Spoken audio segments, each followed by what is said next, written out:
Welcome into Cincinnati Bengals Talk. I'm James Erpine, joined by Ted Karras, the Bengals starting center. And Ted, I appreciate the time as always. Quick reminder to make sure you check out the cincyhat.com. Right now, Ted is matching every donation this week up to $120,000. So, well, let's make sure that he has to spend all $120,000 matching all of your donations at the cincyhat.com.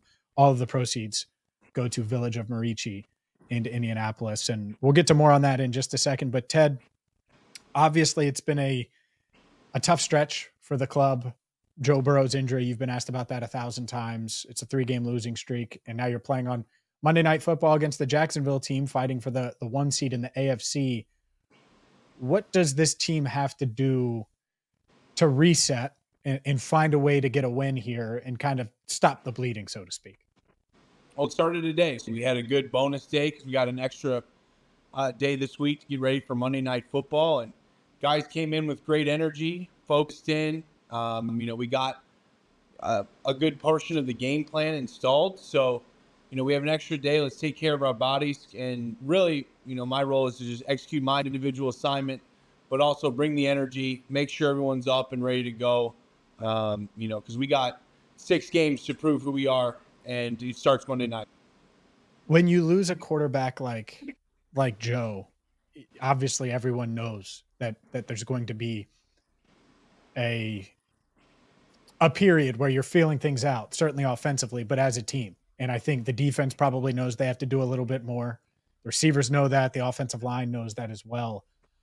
When I went back and looked, it felt like this offensive line, at least pass blocking wise, had one of their better outings against the Steelers, especially considering the opponent and how tough they are in the trenches. When you went back and watched the film, is that what you saw? Is that lining up, or am I way off? I thought we did a good job protecting Jake. Obviously, we didn't do anything good enough to win. So, I'm not a big silver lining guy when it comes to losing a football game, but I think the emphasis going in this week is we have to do whatever we can to get some yards on the ground and continue to build off of our set system, our protection system, make Jake feel comfortable in prime time to go get a win against a Jacksonville team that's playing really well. You mentioned it, and let's be honest, you guys are a passing team. That's part of it. That's what I've said on a bunch of our platforms, certainly here on Cincinnati Bengals Talk. And yet the run game, when Joe goes down, it feels like there's going to be more of an emphasis on the run game. I don't think it takes a coach or a player to look at it that way. 8 runs last week. I don't want to ask you about that, but what I am curious about is finding a way to get this run game going. We talked about it during the bye, and you mentioned that specific thing, run blocking and getting the ground attack going. With Jake under center, could that help moving him under center? What do you think needs to change or happen so you guys can get Joe Mixon going, maybe get some of these other running backs going as well?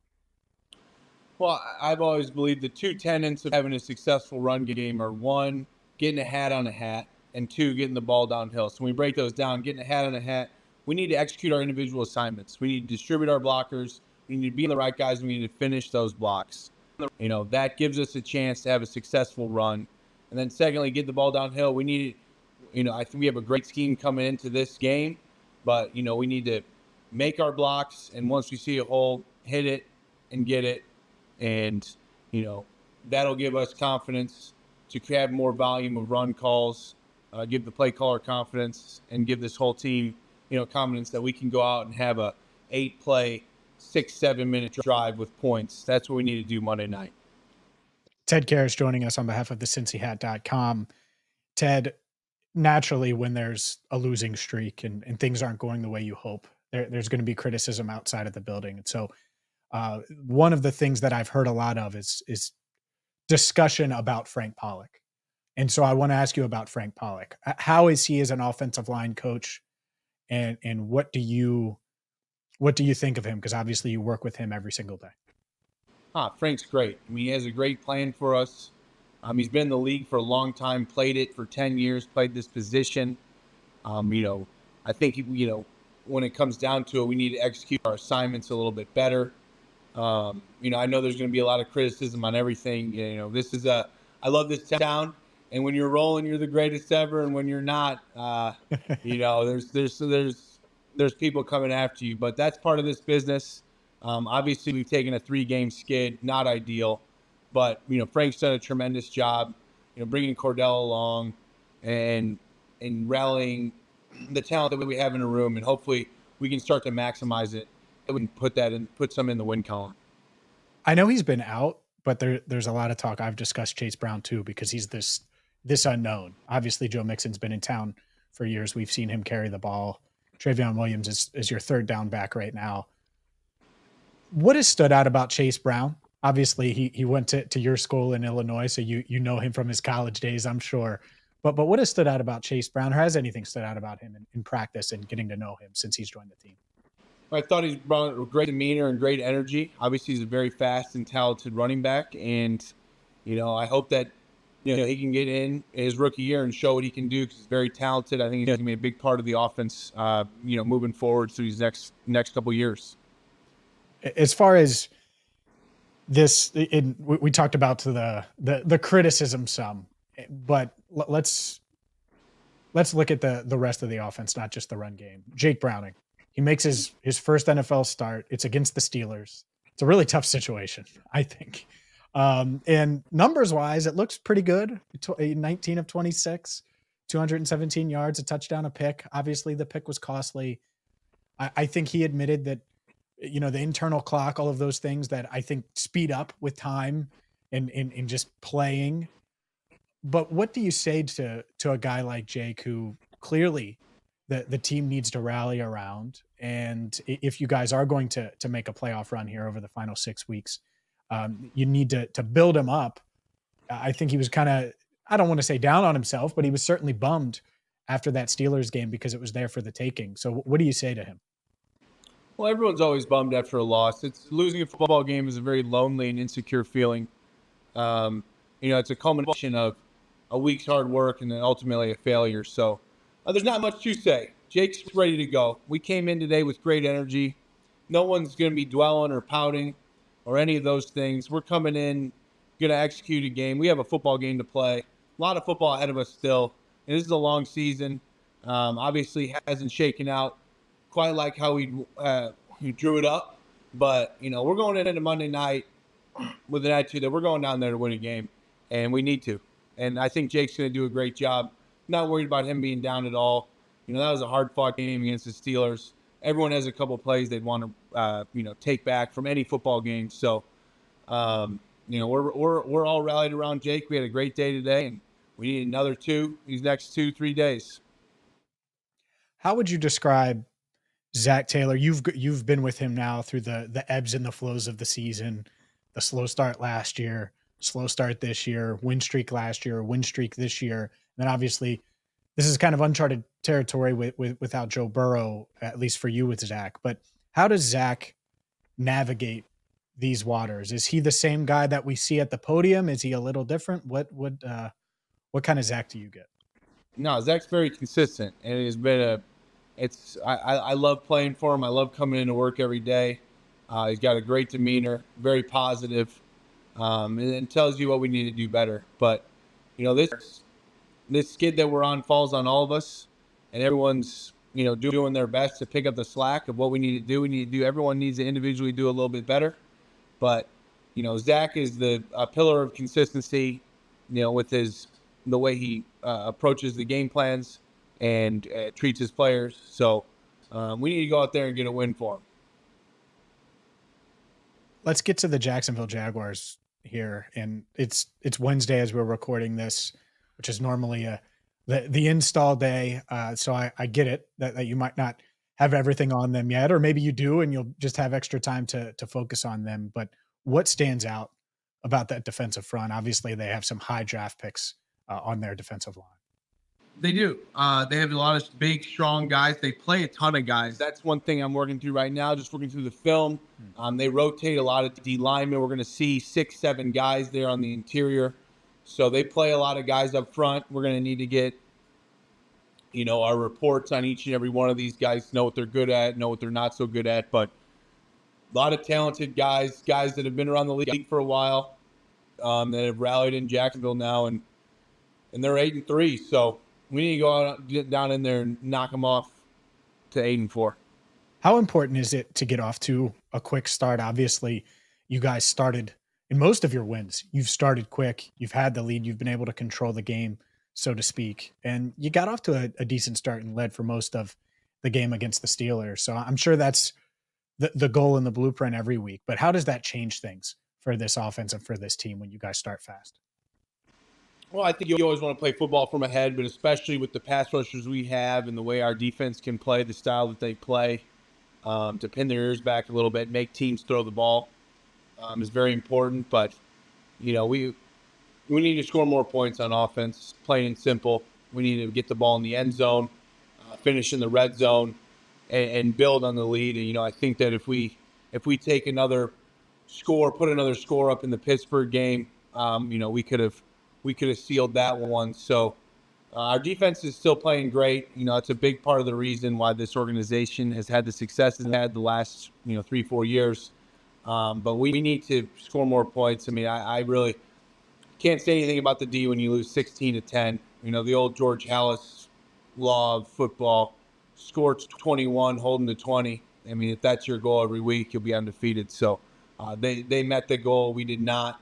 So we need to go out there and be able to punch it in the end zone when we need it. Last thing as far as football, and then I want to get to the awesome work you're doing and have continued to do for more than a year now with the Cincy hat. Joe Burrow underwent surgery this week. I know he's expected to rejoin the team this week. Maybe he already has. Is there a sense of nervousness when your franchise quarterback is going under the knife? And what's the communication been like with him since he got hurt? Well, he's been around. I think the surgery went well. It's never ideal when you're, the star of the franchise is undergoing a season-ending surgery, but that's what happened this year, and obviously that's that's a negative on all of us. But he's going to be around, and he's a great leader, and obviously he is the pillar of this franchise. So I'm excited to see him when he gets back. I texted him, good luck on Monday. So far, heard all good things, but not an ideal situation. But we need to rally, and we're going to find out a lot about ourselves these next 6 weeks here. Who's going to be coming in hungry. Last 2 years we've had a lot of success towards the end of the stretch, and it's easy to be happy energy guy when you're winning. But we've lost 3 straight. I want to see who's bringing the energy. When our backs are against the wall.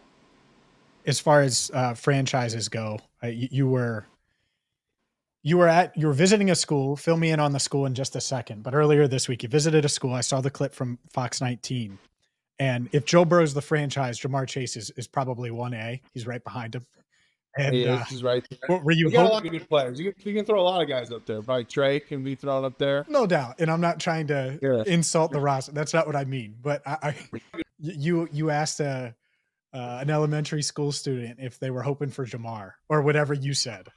What was the response there? Were they hoping for Jamar, and were they bummed that Ted I think they had something in the rumor mill that day and gotten that's how schools work with the rumors. Yes. Jamar's coming to school, but it's just Teddy K, guys, and we had a great time, and it was really special because that second grade class, St. Joseph's Consolidated School out in Hamilton, last year the second grade class raised a bunch of money and donated it to the Cincy Hat Project. So I wanted to go there and thank them in person, spend the day with the school, talk to a bunch of different classes, and then we had a big Q&A assembly to end the day. So I think it was a really good time. Met a lot of cool people.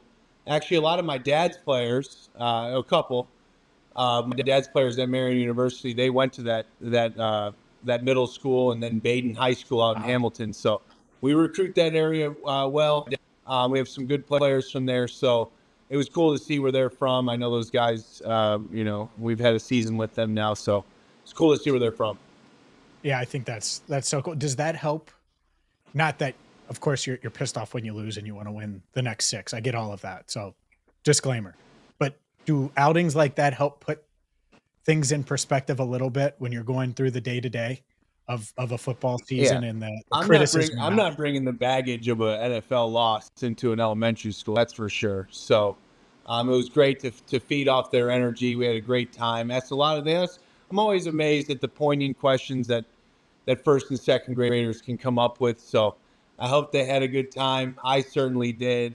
Breaked up the monotony of a school day coming back off Thanksgiving break. So I know they got winter break coming soon too. A lot of fun. And that's what the Cincy Hat Project's all about, is friendship and giving. So very grateful to them. Speaking of that, I don't know why all of the viewers right now wouldn't already have one of these beanies, because it's freezing in Cincinnati right now. Absolutely hate Freezing it. The worst. So I've worn a beanie on at least 2 of our videos this week and the podcast, because it gets a little chilly in the office as well. Certainly outside, but you got to get to the cincyhat.com, because whether it's beanies, hats, anything in between, it's all going to a great cause in Village of Merici. Let everybody know, just in case they don't. I'm sure they do. But what you're doing with the Cincy hat, how it benefits the village and all the people that you're helping. Yeah, so the Village of Merici is the only institution in Indiana that provides independent living and coaching and solutions for adults with developmental disabilities, most notably Down syndrome and autism.